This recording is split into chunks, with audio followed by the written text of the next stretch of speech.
Hey everybody, it's Suksidu here from onlinefitnessbusiness.com, and in today's video I'm going to talk to you about how to correctly use Facebook to grow your fitness business. As most of you know, I primarily help personal trainers, fitness coaches, nutrition coaches build their businesses online. So working with clients online and building a better quality of life for themselves that they're more in control of. However, today's video will be useful for you regardless of whether you're trying to build your online business, whether you're working with clients on the gym floor, whether you're a gym owner, it doesn't matter. The principles remain the same, as do the tactics really, when it comes to correctly using Facebook to grow your fitness business, get more clients, get more members.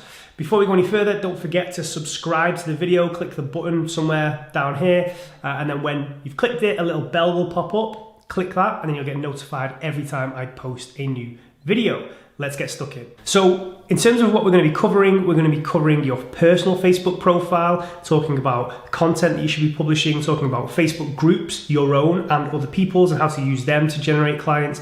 We're going to be talking about your Facebook business page and how to correctly use that when it comes to organic content, which is mostly dead if you don't use Facebook pages correctly, and paid marketing, how to correctly use paid marketing using your Facebook business page. So let's start with your Facebook personal profile.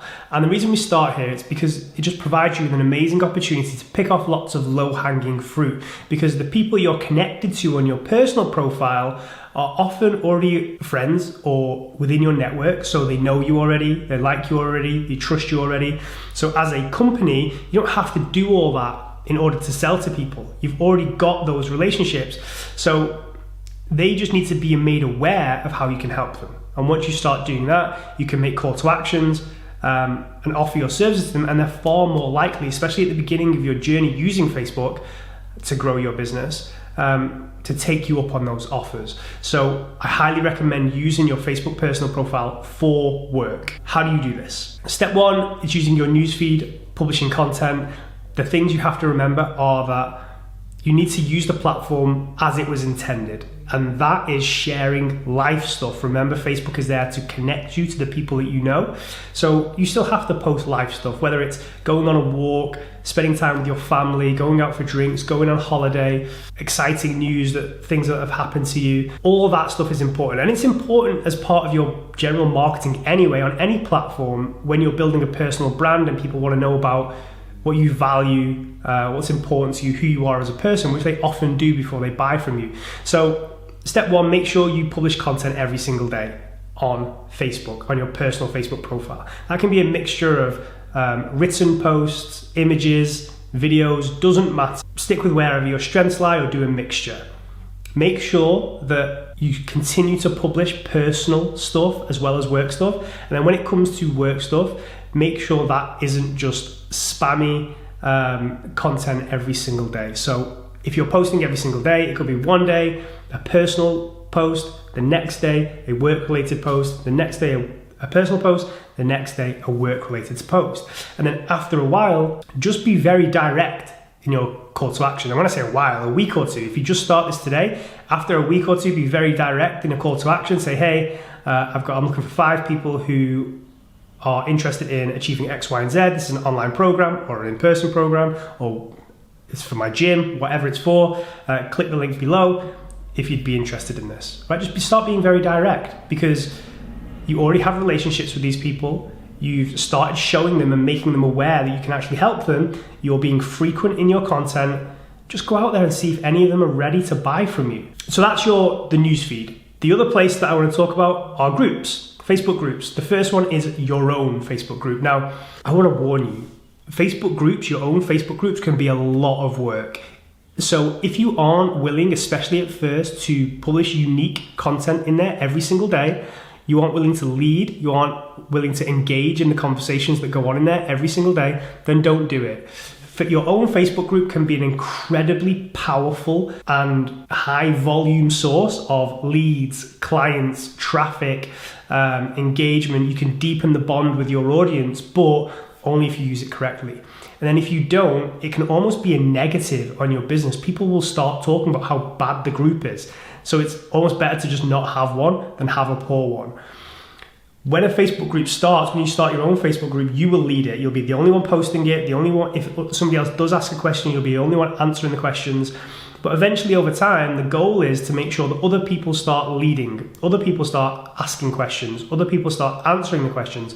And when that starts to happen, you'll have the snowball effect where you have a highly engaged Facebook group that are almost leading themselves. And you can empower people by making them ambassadors and admins and letting them know that you trust them, tag them in things so they can share their experiences and their insights. And once you do that, I would always make those people your beta testers for anything that you do. Hey, I'm thinking of doing this, what do you think? Hey, I've just launched this new thing, you guys can go and get it here. Hey, I've got this new ebook, go and jump on my email list here.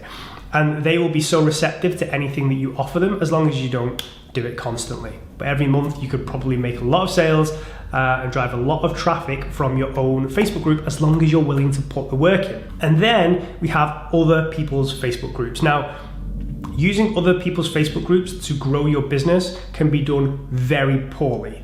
And the way to do it very poorly is by spamming the group, by just mass adding people and then DMing them. And that's not what I want you to do. However, I do think you should be joining Facebook groups where your ideal client hangs out. So if you know there are groups in your local area, or just online groups, Facebook groups for people in your local area, or groups just about topics that your ideal client would be interested in, go in there, add value, engage in the conversations, answer questions, ask questions, be a normal member of the group. And then when opportunity arises, help people in the group. And if you have a conversation with people, or you start answering people's questions, you engage with their content, add them as friends on Facebook, talk to them outside of the group, but do it naturally. Don't do it in a spammy way that is very clear that your intentions aren't to add value to the group. It's clearly just to take. And then we have your Facebook business page. Now, the reality is that Facebook wants you to pay in order to reach people on your Facebook business page, which is why reach has just been decimated. They've throttled the reach to encourage you, nudge you towards paying for Facebook ads instead. However, there are still ways that you can create content on your Facebook business page that are seen, right? So step one, if you are using Instagram more frequently than Facebook, I would recommend just linking your Instagram account up to your Facebook business page, and that way content is just going on there every day anyway, and you don't have to think about it. And that will perform okay, and it will mean that at least content is on there, so that if anybody does find your page and stumble upon it, then at least it's not just an empty page, because that just looks weird. So that's step one. Just connect your Instagram account if you're posting on Instagram more frequently. Step two is use video, because one thing that Facebook is pushing is video. The watch feed is now a feature, and if you're somebody who is using Facebook business page, because a lot of people have just given up on it now, which provides you with an opportunity. So if you are creating video for Facebook business pages, it's likely that that will be seen by people. Now, don't get me wrong, the reach, engagement is still pretty poor. So it's one of those things that's going to require a lot of effort and a lot of time, and you need to figure out whether or not that's worth it. Like, is it worth it if you're already building an audience on Instagram or YouTube or LinkedIn or wherever? Your Facebook personal profile is bringing in clients, and do you really care about creating unique content for your Facebook business page? It's up to you. I personally don't. Every now and again I get tempted to, but it would probably not be a great use of my time. And then when it comes to paid marketing, here's what we need to do. The next element when it comes to your Facebook business page and Facebook in general is using paid marketing, aka Facebook ads. So there are a few ways that you can use Facebook ads to grow your fitness business. And the way I'm going to break it up is warm audiences and cold audiences. So warm audiences are people who are already in some way connected or aware of what you do. They may have interacted with your content before, visited your website, be on your email list, engage with you on Instagram, something along those lines. And we can target those people in Facebook Ads Manager. And often you can be much more direct with those people. You don't have to run ads to content to warm them up, because they're already aware of who you are. So if you already have a compelling free thing, offer it to them. Don't worry about making them aware of who you are. If you've got a free download, if you've got a free training, a free video, a free pass, offer it to that warm audience all the time. Run ads to your free thing all the time. Now, you may not create a free thing that works right away.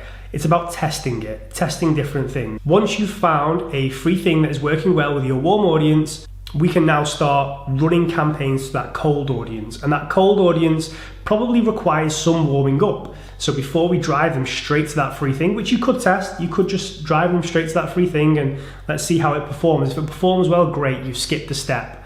Why spend more money when you don't need to? However, the reality is they probably do need warming up. And that can be done in a number of ways. Number one, we can show them ads driving traffic to an article on your website. We can show them ads that is a video piece of content that they can just consume. And once they've seen your face, they've seen some of your content, then we can retarget those people with the free thing that they can go and download and you can get their email address. So that's as simple as you should keep it for now. If you have a warm audience, offer them something in return for their email address. Then start marketing to cold audiences, show them something of value, and then if they consume that, retarget them with a free thing. And then the steps after that are, once those people are on your email list, they're highly engaged and you have an offer of some sort running, maybe it's for a group program, maybe you're looking for some one-to-one online clients, maybe it's for gym members, then you can run traffic to those paid things once people are a bit more warmed up. But what you need to be aware of when it comes to Facebook ads is they're not a silver bullet and they require some testing. Don't get me wrong, you may get lucky and hit a home run on your first Facebook ad. Don't let that allow you to become complacent, because it's so easy to do an ad right by accident and then think you know Facebook ads and then just pour a load of money into getting it wrong because you don't assess why things worked the first time. So start your budgets low, increase them over time as things are working. Pay attention to your cost per click, your cost per lead, and ultimately your cost per sale. How much is it costing you to actually make a sale? And there we have it. Your Facebook personal profile, keep it personal, but share content that makes people aware of the fact that you can help them as well, and then offer them your services. Daily content in your newsfeed. If you have the time and you're ready to commit to leading a Facebook group, then it can be an amazing tool to engage and build deeper relationships with your audience, as well as generating a ton of leads and a ton of clients. Interact in other people's Facebook groups, generate leads from those by building relationships and helping people that may then eventually lead to clients. On your Facebook business page, don't prioritize it if you don't have the time. Link it to your Instagram account, content will get shared across, and then run paid ads if you have a budget to do so. Run more direct ads to warmer audience, warm up colder audience with content before you make them offers. I've been Succeeded. This has been a video about Facebook tips for fitness professionals. If it's been of value to you, please leave me a comment below. And if you've got any questions about using Facebook that maybe go a bit deeper than I've been able to go in this video, leave them below and I'll be sure to answer them. Don't forget to subscribe to the channel. Have a nice day. Goodbye.